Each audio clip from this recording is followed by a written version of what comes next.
اعوذ باللہ من الشیطان الرجیم بسم اللہ الرحمن الرحیم۔ میرے سوال کو آپ لکھ کے پڑھ کے بھی سنائیے تاکہ میں اس کا اسکرین شاٹ لے سکوں۔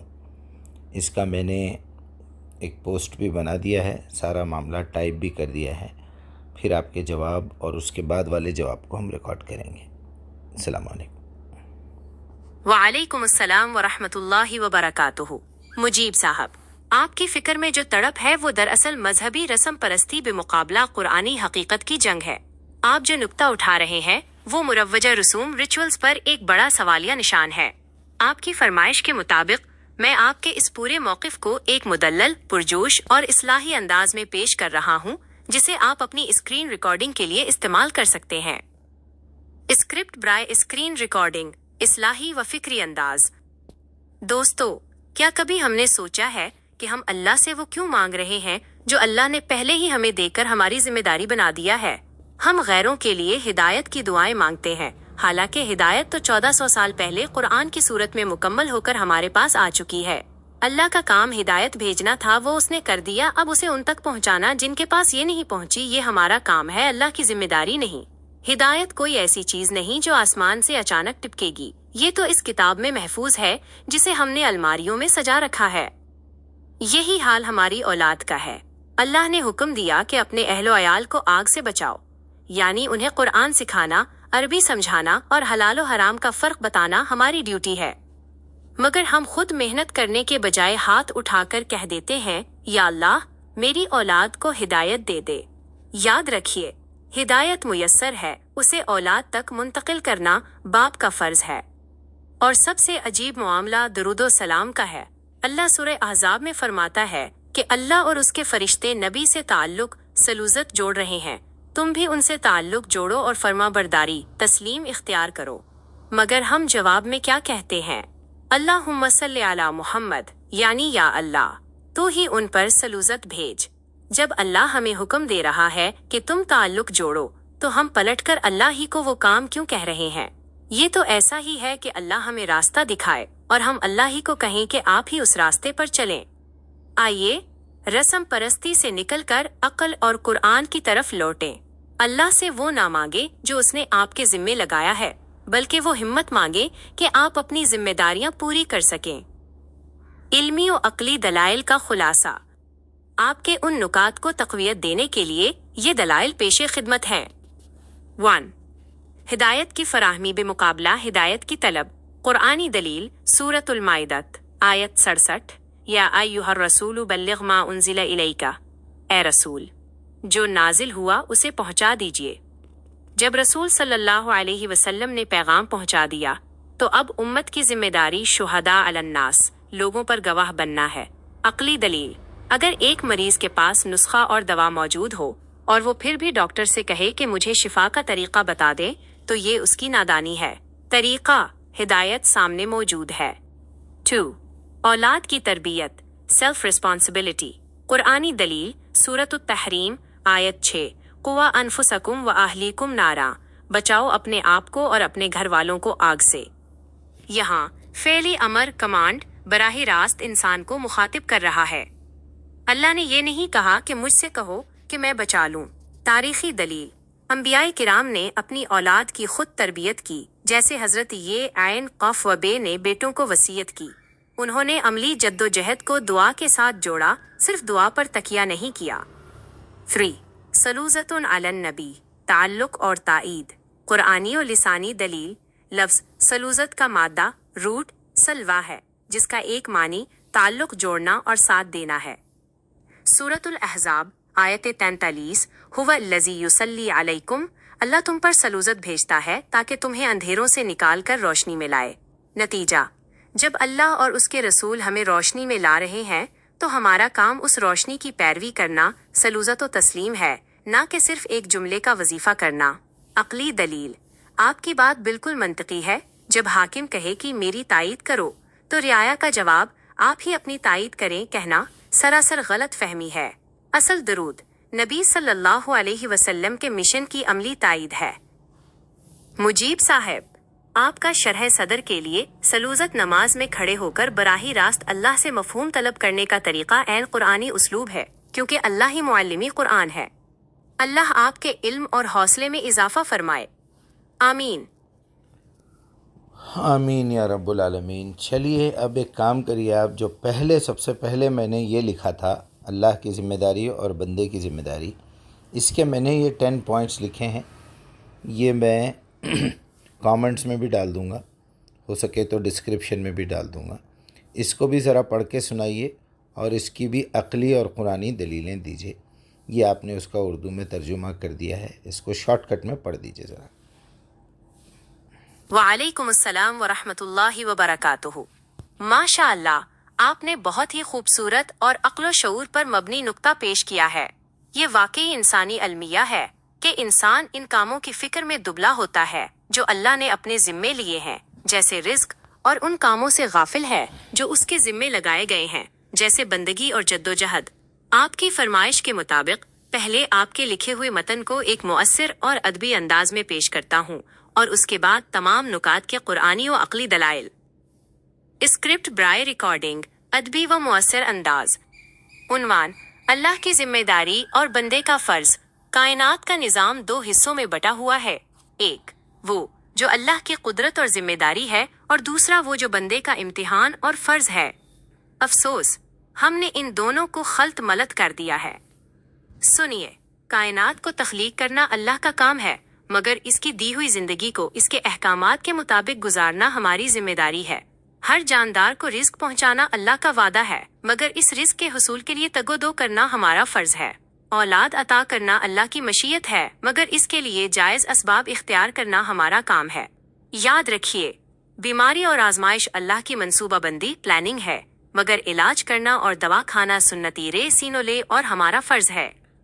شفا دینا اللہ کی حکمت ہے، مگر عقل کا صحیح استعمال ہماری ذمہ داری۔ اللہ نے قرآن کی صورت میں جنت کا راستہ دکھا دیا، اب اسے سمجھنا، اس پر عمل کرنا اور صبر کے ساتھ حق کی دعوت دینا ہماری ڈیوٹی ہے۔ تعجب ہے اس انسان پر جو اللہ کے حکم کے مطابق پناہ، تعوذ اور معافی، استغفار مانگنے کے بجائے ان چیزوں کی بھیک مانگتا ہے جنہیں اللہ نے آزمائش قرار دیا ہے، یعنی مال، اولاد اور مصائب۔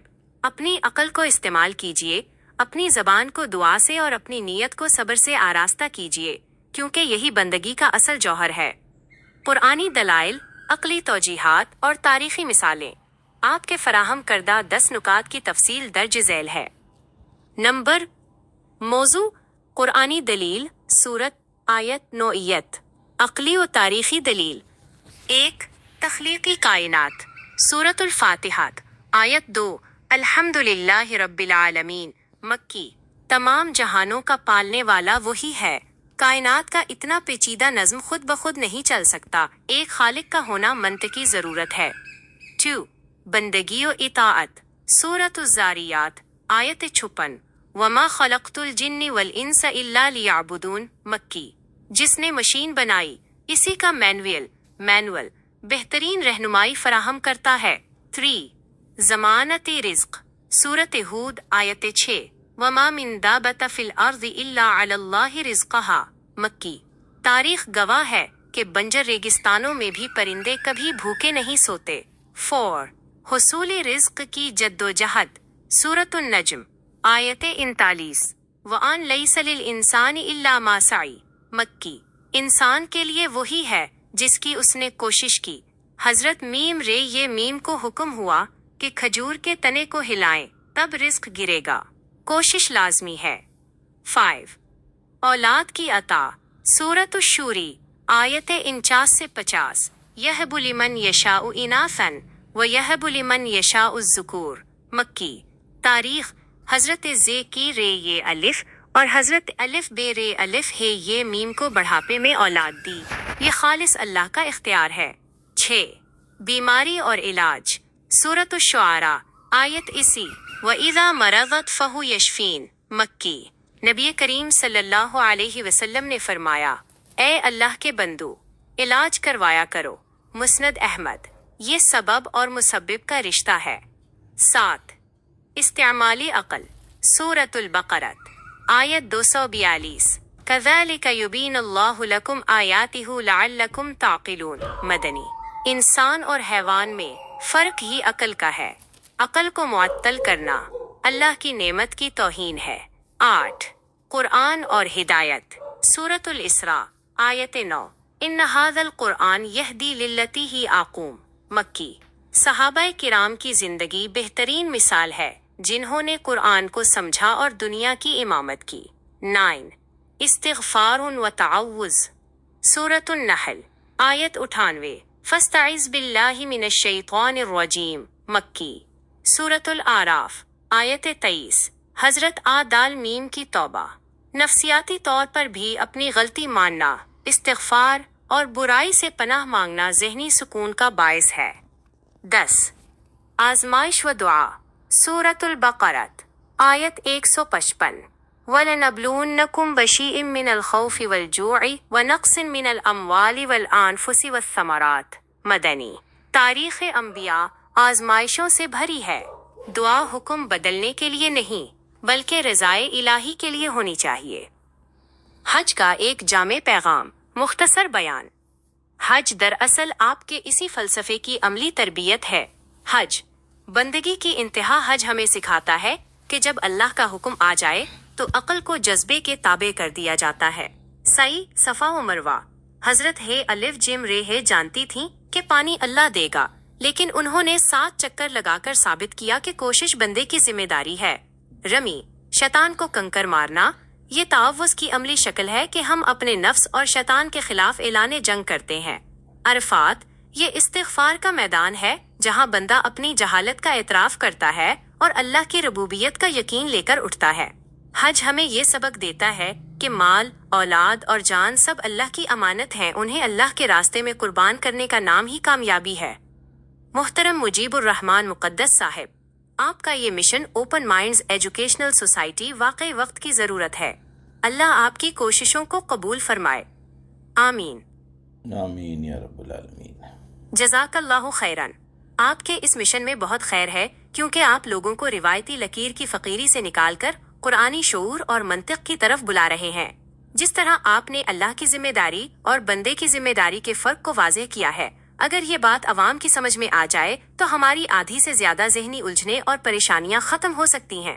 آپ جب اپنی ویڈیو ریکارڈ کریں تو اس میں اپنی آواز کے اتار چڑھاؤ، ٹون پر توجہ دیجیے گا تاکہ عقل اور ذمہ داری والے جملے براہ راست سننے والے کے دل پر اثر کریں۔ اللہ تعالیٰ آپ کے علم اور اس تعلیمی سفر میں مزید برکتیں عطا فرمائے۔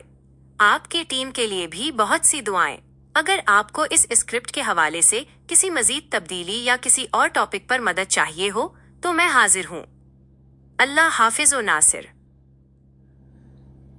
چلیے، یہ بھی آپ نے اچھا کر دیا، اور کیا کہوں میں، یہ تو آپ نے بیان کر ہی دیا تھا آخری والا، سیکنڈ والا بھی ریکارڈ کر لیتے ہیں۔